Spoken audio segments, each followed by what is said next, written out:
ยกคณะบริหารนี่เข้าไปนะถามคณะบริหารเข้าไปนะ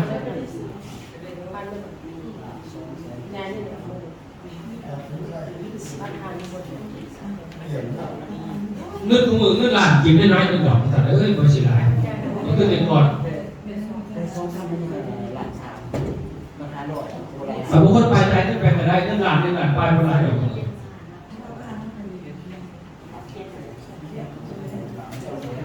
ใครมีที่นั่นไปร้านเป็นเรียบเนาะเดี๋ยวเรื่องพาเขาไปเที่ยวเรื่องเปิดโลกธุรกิจของเขานะโมเมนต์พาไปจุ่มเลยเด้อไปเมื่อไหร่มองนี่ไปยางหรือไปเงี้ยวเปิดประชาไปเมื่อยปวดเปิดคำปุ๊บระดมทีมงานแล้วที่มีคนเดี๋ยวจะได้บอกว่าแต่ละคำโมเดลปุ๊บระดมสิดึงเขาลงต่ำดึงลงเทโอดิเขามาปุ๊บระดมตรงปุ๊บมันขึ้นลงต่ำอันนี้เลยมากกระโตกลำบากขนาดว่านอนนี่ปวดคำบอกออกมาแต่ละคำแล้วก็จะให้ทีมงานแอคชั่นเห็นเองไปสั่งวันก็เขาปีจะวันนี้โอ้ยทีมงานจะตายไม่เร็วหรอกซับเอาละหมอนพดผักเลยก่อนก็ได้ดิเนาะ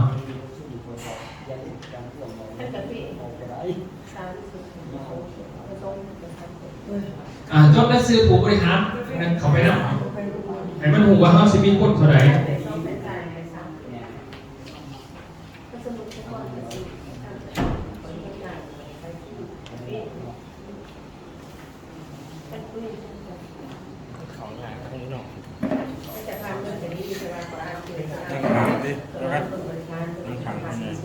เดี๋ยว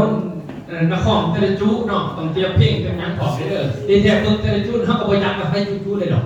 พอคอนเมืองมันจะมีจุขึ้นมาเนาะแล้วก็แบ่งกันแล้วก็ต้องมันแจกเพลงนะครับมือคีย์บอร์ดเพิ่นเนาะเพราะว่าตอนกลางคืนจะมีการแข่งเพลงมีรางวัลให้เด้แข่งเพลงแข่งแดนเซอร์ได้กุ๊กกับของเนาะแข่งเพลงแดนเซอร์กุ๊กกับของ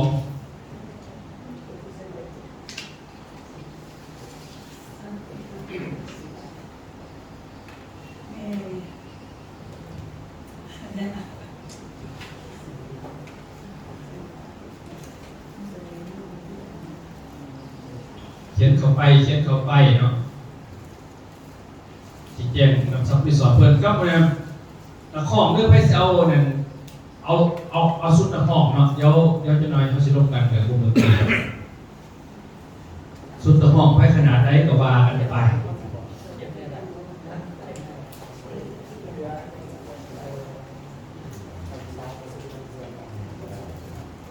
เอาเจสุดก็ใส่โอ้บอกเราไปถูกลืมไฟเราจะถามเราวันไหนเสือสุดในห้องเอาบ่มีอยู่มีเนาะโอ้มันมีสุดนั่นโอ้เพิ่นมีสุดมาถึงพุ่นสุดปฏิเดนน่ะอันนั้นจะเป็นอย่างไรได้จับไม่หรอกได้ที่มาฟอนเนี่ยจะมีแข่งฟอนไม่เกี่ยวก็คือมาแข่งฟอนโอ้ยห้างเครื่องประจำเลยนี่ไฟใส่พลไผ่เราไม่เกี่ยวกับฟังหนึ่งแล้วมันไม่เกี่ยวในลำซิ่งแล้วมันมีเพลงประจำอยู่ลำซิ่งเป็นลำซิ่งเปลี่ยนเป็นลำซิ่งเป็นในเซาสุดเสียงเด้อเอาน้องมาลำเดือดเขาไหมมีขนาดมาลำเดือดเขามาให้ตัวนั้นรอบนะบอกยามันหยาบเข้าเพราะมันต่อแต่งหนาเป็นตาได้นะ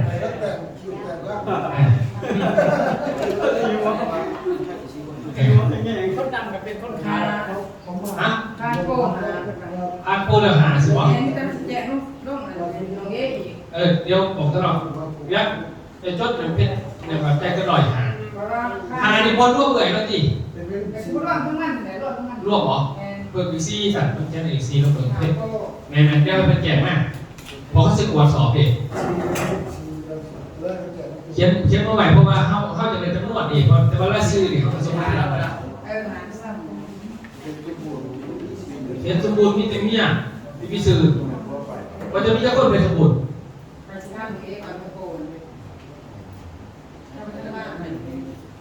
ท่านมาใส่ท่านมาตัวเก่าคนยังไงก็เป็นซีท่านเป็นแบบไหนก็ได้ ซีถึงกับที่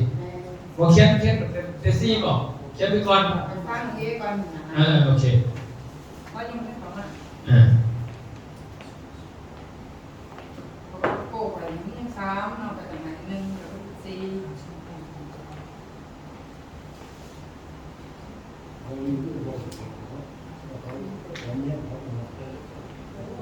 เมียนมาในเขาปั่นเขาเนี่ยเป็นเวลาเขาพาเขาไปเที่ยวเนี่ยปั่นเขาเปิดพุ่งเขาต้องเป็นที่อัพหยอกสุดท้ายที่เคยมาดึงสูงเลยที่อัพเพื่อนดึงสูงอันนี้เพราะเขาดึงสูงหมกเป็ดไปเห็นผักอ่ะเฮ้ยแต่เคยมากเลยยูนี่เขาต้องบอกเคยมากแต่เขาเคยมาอยู่แต่ว่าปกทเธอนี่จะมานั่งหรือมาม้วนไม่ใช่จะเอาเลือดเป็นตัวเขาเป็นเวทีจะสิ่งที่เราตำร่มสภาวะไรก็ตามเนาะเพราะว่าจะเป็นเวทีวิทยากรหรือ MC หรือจะเกิดแต่ต้องดึงเขาสูงขึ้นวิธีการนะผมไม่เป็นเป้านะคืออยู่แกรนด์เวทีเนี่ย MC เนาะฝนตกมันนี่เป็นยังไงอุ้ยทางปากซอยลำบากแต่ถ้าดีมันลำบากใช่ปะเขาขึ้นมาพันหน้าพันบาทผมกันสิ่งว่าได้เลยจะพิษกันเมื่อเลยครับจะต้องบอกว่าฝนตกมาเขายังสูงเนาะเขาไปเจ้าในไปบ้านเขาเคยไปเนี่ยบ้านข้างเลยแต่ไปย่อมทำในขั้นที่บ้านผมเนี่ยเขาบอกว่าอันนี้พวกเขานับถือน้ำใจคนใหญ่ๆอย่างดีอย่างนี้แม่บอลสันตาเอาต้นมือให้เด็กสันตัวสิตายที่สันติไม่ต้องบอกมันบุคคลจะเลิศจะไม่จะเลิศเลยอันนี้บอกมันควรหรือว่าผืนซ้ำเลยน้ำผ้าของผืนเองเราไม่ได้ฟังถ้าบอกเรื่องนี้ไปฟังของผืนมากตั้งตีเราที่เอาไปข้อเป็นจริงแม่บอกที่ตัดมาออกรักการไม่กันสั่นเพราะใครอยากให้เบ้าไม่ยังดอกอยากให้เบ้าดึงสูงขึ้นดีเดี๋ยวจะไปดึงต่ำลงมันนี่คำแล้วก็สมัครซีม่วงกันไปแล้วขนาดเลยเท่อันนั้นเราพิษใดแต่พอมันนี่พวกเขาที่มันโชคดีนะปกติมันได้ประสบการณ์แบบนี้ไม่หรอกพวกเขาได้วิชาอะไรกว่าใครบอกไม่นั่งเอาสืบต่อกันไปมือนี้มือเดียวเขาคุ้มเขาได้เวลาเพิ่มทุกครั้งมือนี้เขาคุ้มเขาเสียว่าแฟนโทรหาไปอันนี้ว่าเอ้ยเรื่องชีวิตเป็นโอ้ยมาให้แตกก็รู้ว่าเมื่อเลยบอกถึงว่ามานั่งอยู่บริษัทโซ่กับเรื่องเด็กอยู่เพื่อนว่าดีพวกเป็นเงินเดือนหายถ้าเงินเดือนเข้าไปออกแล้วแบงก์เขาจะเอาจะไหวที่ไปเดทเขา10 นาทีเขายังด่าผมว่าเนี่ยเป็นว่านี่ผมมีเงินเดือนเลยครับเขาบอกปันไหนไม่ซ่อนนะแต่มีเงินเดือนมันจะหลอนเขาไล่ไปออกคือเพิ่มตัวสักวันนะมันต้องยกขึ้นนี้ให้เป็นสีเด่นมันจะสมควรเติบโตเนาะผมเป็นสิสมควรอันนั้นเองมันต้องเข้าใจเราก็เป็นเราที่10 ประเด็นเนี่ย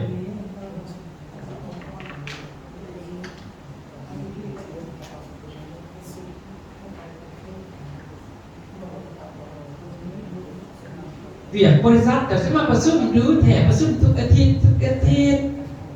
ถามมันขึ้นผมมันบอกมันเรียกอย่างใครเป็นคู่กับมาคู่แต่ฉันก็ไปกูมือคือผู้พาไปสัก30 ปียังไปตัวนึงได้เพราะแบบนั้นใครจะเอาเบียร์บริษัทเนาะจะได้เอาเบียร์เพื่อนแล้วมาบนกับเบียร์คอยที่เจอเขียนใจคนที่คนไปก็บอกว่ามันไปโหลดเนาะเขาต้องมันนั่นเรื่อยเพราะว่าเวลาเขาเขียนเนี่ยเขาเจ็บเลยเขาเป็นยันเรื่อยเพราะมันเขาพิษเลยเขาเลยพิษ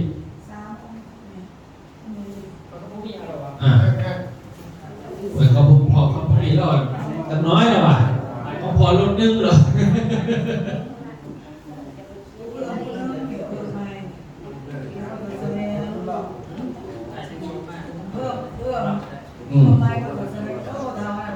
โอ้ยเป็นเกี่ยวกับเสริมเป็นเกี่ยวกับเสริมพอพันสาพิมพ์สอนนักศึกษาซื้อแล้วพันแต่ว่านักศึกษาสาพิมพ์สอนคือว่าพันสาพิมพ์สอนโดนแต่พอพันสาพิมพ์สอนนักศึกษานำหนาผ้าคาดในเรื่องขนาดแกนำเขาพยายามภาษาเขาทิ้งเวลาเขาเลยขังที่หุ้งเนี่ยเขาเริ่มจะแข็งขึ้นมะนาวเลยสาเขาต้องบหายจะคล้องรอบโรคไปได้แบบเครื่องบินนะเครื่องบินก็เสิร์ฟหนากระตุกเนาะคือแอร์อินเดียนะตุกมา3 วันก่อน คืนยุดคืนแล้วก็เสิร์ฟหนาเนาะคืนตำรวจตบตายทำตีซองหลายคนร่างกายด้วยกันเขาเห็นนั่นด้วยกันนะครับยาสีเห็นพ่อเป็นพ่อกระเทือนไอ้เหี้ยมันสมหันสมนิ่งยาสีซ้ำตัวมาแต่บาทในชื่อพ่อในนี้จะเหมือนเอาไปยังไง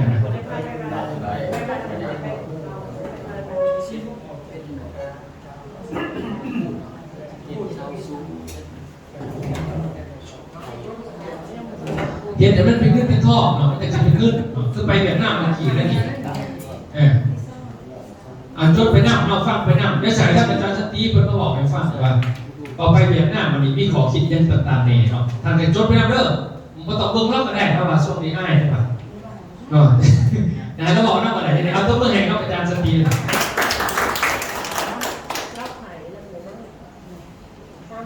เอาสุดท้ายมีพวกผมเมื่อเราตอนนี้เราก็